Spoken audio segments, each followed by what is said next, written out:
नमस्कार दोस्तों, आप सभी को 26 जनवरी गणतंत्र दिवस की हार्दिक शुभकामनाएं।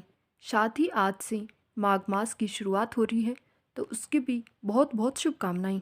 सनातन संस्कृति में माघ मास का विशेष महत्व है और शास्त्रों के अनुसार माघ मास में गंगा नदी सहित पवित्र नदियों में स्नान करना बहुत ही पुण्यदायी और शुभ माना जाता है। माघ मास में दान दक्षिणा और उपवास करने से सभी पापों से मुक्ति मिल जाती है। माघ मास में सूर्य को अर्घ्य देने और भगवान श्री हरि विष्णु की आराधना करने से सभी सुखों की प्राप्ति होती है। सनातन पंचांग में महीनों के नाम नक्षत्रों पर आधारित होते हैं और महीनों का बदलना चंद्र चक्र पर निर्भर करता है। चंद्रमा जिस नक्षत्र में होता है, उसी के अनुसार महीने का नाम भी उसी नक्षत्र पर रखा गया है। माघ मास की पूर्णिमा तिथि को चंद्रमा मघा और अश्लेषा नक्षत्र में रहता है, इसलिए इस मास को माघ मास कहा जाता है। वर्ष 2024 में माघ मास शुक्रवार 26 जनवरी 2024 से प्रारंभ हो रहा है और शनिवार 24 फरवरी 2024 को माघ मास समाप्त होगा। सनातन धर्मावलंबियों द्वारा मान्य विक्रम संवत में माघ मास 11वां महीना होता है। माघ मास की अमावस्या शुक्रवार 9 फरवरी को और माघी पूर्णिमा शनिवार 24 फरवरी 2024 को पड़ेगी। भारत में मनाए जाने वाले सभी त्योहारों यहाँ की संस्कृति और सभ्यता को दर्शाते हैं, लेकिन हिंदू धर्म में माघ मास का महत्व बाकी अन्य सभी त्योहारों और मास से काफ़ी अलग होता है। धार्मिक पुराणों के अनुसार माघ का महीना पहले माद का महीना कहलाता था, लेकिन बाद में इसे बदलकर माघ कर दिया गया। यहाँ माद शब्द का संबंध भगवान श्री कृष्ण के माधव स्वरूप से है। इस बार दो खुशियाँ एक दिन हैं, साथ ही 26 जनवरी है और उसके साथ ही माघ मास का आरंभ हो रहा है। हिंदू कैलेंडर में हर एक महीने का अपना एक विशेष महत्व होता है। इसी तरह माघ का महीना भी बड़ा पवित्र होता है। ऐसा कहा जाता है कि इस महीने के प्रारंभ होते ही सभी तरह के मांगलिक कार्यों जैसे कि शाही स्नान, दान, उपवास, जप, तप करने का बड़ा महत्व होता है। इसके अलावा इस माह में नदियों के संगम पर कल्पवास भी किया जाता है। कल्पवास होता है वेदों को अध्ययन और ध्यान करने से व्यक्ति का शरीर और आत्मा पवित्र हो जाती है। यह नदियों के संगम पर किया जाता है। ऐसी मान्यता है कि माघ मास के दौरान पवित्र गंगा नदी में स्नान और दान करने से सभी पापों से मुक्ति मिलती है। शरीर में सकारात्मक ऊर्जा का संचार भी होता है। इसके साथ ही इस माह में पशुओं को चारा खिलाने और ज़रूरतमंदों की सहायता करने से पुण्य की प्राप्ति होती है। महाभारत के युद्ध के दौरान जब पांडुपुत्र युधिष्ठिर ने अपने कई मित्र और परिजनों को खो दिया, तब उन्हें मोक्ष दिलाने के लिए उन्होंने कल्पवास किया था, यानी कि नदियों के संगम पर वेदों का अध्ययन और ध्यान किया था। इससे जुड़ी एक और पौराणिक कथा भी काफ़ी प्रचलित है, जिसके अनुसार गौतम ऋषि ने माघ के महीने में भगवान इंद्र को श्राप दिया था। इसके पश्चात इंद्रदेव द्वारा क्षमा याचना करने पर गौतम ऋषि ने उन्हें गंगा स्नान कर प्रायश्चित करने को कहा था। तब इंद्रदेव ने गौतम ऋषि की बात मानते हुए पवित्र गंगा नदी में स्नान किया। इसके बाद इंद्रदेव को गौतम ऋषि के श्राप से मुक्ति मिल गई। उस समय से हर साल माघ माह के दौरान लोग शाही स्नान करने के लिए पवित्र गंगा नदी में जाते हैं। प्राचीन पुराणों के अनुसार भगवान नारायण को पाने का सबसे आसान मार्ग माघ मास में पुण्य स्नान को ही बताया गया है। माघ मास के दौरान प्रयागराज में एक महीने के लिए माघ मेले का आयोजन भी होता है।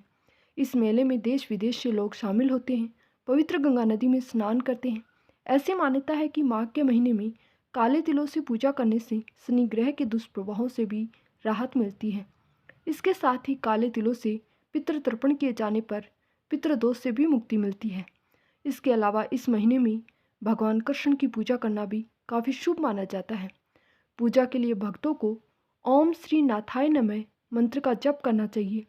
इस मंत्र का उच्चारण कोई भी व्यक्ति अपनी श्रद्धानुसार 11, 21 या फिर 51 बार कर सकता है। ऐसा कहा जाता है कि पूजा करते वक्त इस मंत्र का उच्चारण करने से भक्तों की बड़ी से बड़ी परेशानी दूर हो जाती है। आइए अब सुनते हैं पौराणिक मान्यताओं के अनुसार जो भी कथा आज तक सुनते आ रहे हैं। इस पर्व से जुड़ी एक पौराणिक कथा का उल्लेख स्कंद पुराण के रेवा खंड में माघ स्नान से किया गया था। इस कथा के अनुसार प्राचीन काल में नर्मदा तट पर सुव्रत नाम का एक ब्राह्मण रहता था। उस ब्राह्मण को वेद, शास्त्रों और पुराणों की पूरी जानकारी थी, लेकिन वह स्वभाव से बहुत ही लालची था। उसने अपना पूरा जीवन पैसे, धन इकट्ठा करने में ही गुजार दिया। सुव्रत जैसे जैसे बूढ़ा हो रहा था, उसकी बुद्धि बढ़ रही थी। उसे कई प्रकार के रोग होते जा रहे थे। उसे अपनी ऐसी हालत देख सुव्रत को इस बात का एहसास हुआ कि उसने अपना पूरा जीवन सिर्फ पैसे इकट्ठा करने में ही गंवा दिया। उस वक्त काफ़ी सोच विचार करने के बाद सुव्रत ने ये बना लिया कि उसे स्वर्ग प्राप्ति के लिए कुछ अच्छे कार्य करने चाहिए। सुव्रत के ऐसा सोचते ही उसे एक श्लोक याद आया। माघे निमृघ्रा सलिले सुशिते विमुक्त पाप स्त्री दिवय प्रयांति। इस श्लोक का स्मरण करते ही सुव्रत ने माघ मास में स्नान करने का संकल्प लिया और इसी श्लोक के आधार पर गंगा नदी में स्नान करने का संकल्प ले लिया। पूरे 9 दिनों तक सुबह जल्दी उठकर सुव्रत गंगा नदी में स्नान करने लगा और 10वें दिन उसने अपना शरीर त्याग दिया। इस तरह से माघ मास में स्नान करने के बाद सुव्रत का मन और आत्मा दोनों पवित्र हो गई। पूरे जन्म भर उसने भगवान को याद नहीं किया, सिर्फ धन के पीछे दौड़ता रहा।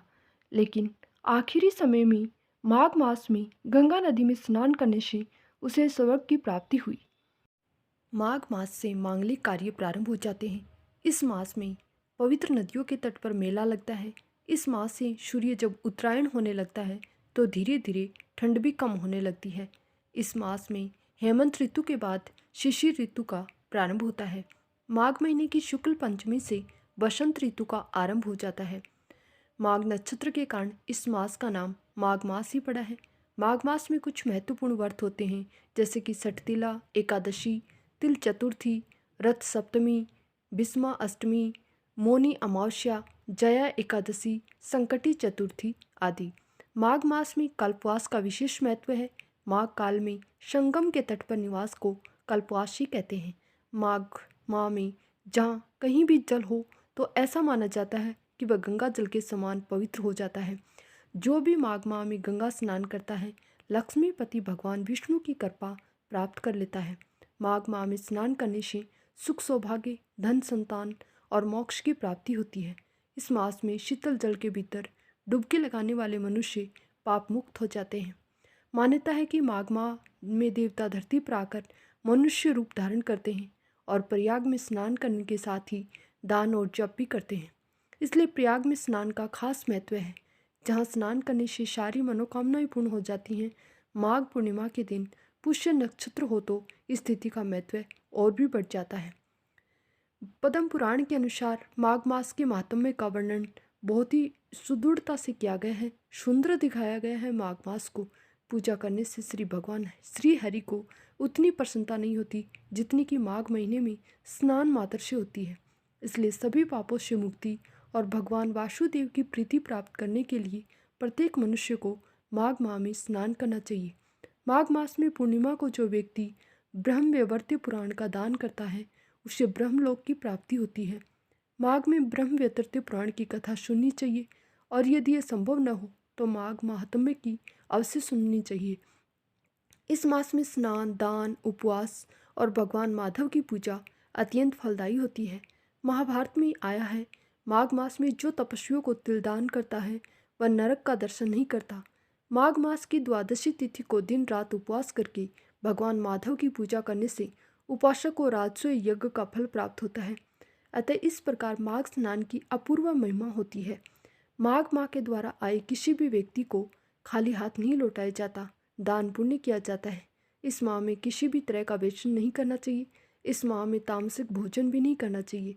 ये माह पुण्य कमाने और साधना करने का माह होता है। अतः इस माह में झूठ बोलना, कटु वचन, ईर्ष्या, मोह, लोभ, कुसंगत आदि का त्याग कर देना चाहिए। इस माह में अच्छे से स्नान करना चाहिए, खुद को शुद्ध व पवित्र बनाए रखना चाहिए। इस माह में सुबह जल्दी उठकर स्नान करना लाभकारी होता है। माघ माह में तिल गुड़ का सेवन करना लाभकारी होता है। इस माह में यदि एक समय भोजन किया जाए तो आरोग्य तथा एकाग्रता की प्राप्ति होती है। श्री हरि के साथ ही श्री कृष्ण की पूजा करना चाहिए। ऐसा करने से सभी मनोकामनाएं पूर्ण होती हैं। इस माह में कल्पवास के नियमों का पालन करना चाहिए। कल्पवासी के मुख्य कार्य होते हैं तप, होम और दान। तीनों से ही आत्मा का विकास होता है।